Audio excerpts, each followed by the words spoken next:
ključno da mnoge resurse koje imamo mi uopšte ne prepoznajemo, da nešto što nema nama neku ekonomsku vrijednost, u svijetu je prepoznato kao ekonomska vrijednost i kroz turizam se može dati ta vrijednost, valorizovati se.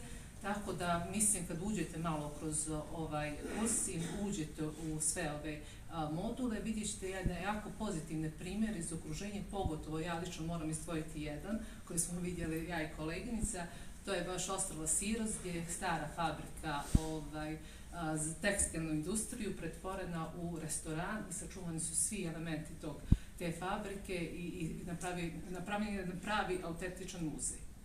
Znači, uvezali su nešto što je, da kažemo, prošlost sa sadašnjošću i napravili su jednu priču koja je jako interesantna i unikatna i vidjeli smo kako jedna dobra ideja može da se pretvori u nešto ekonomski jako korisno.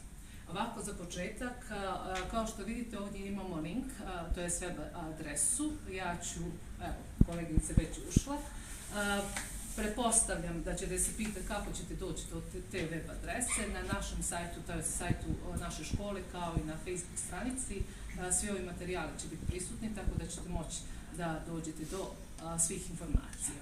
Ova Moodle platforma, ovaj dio aspekta, sad ću staviti.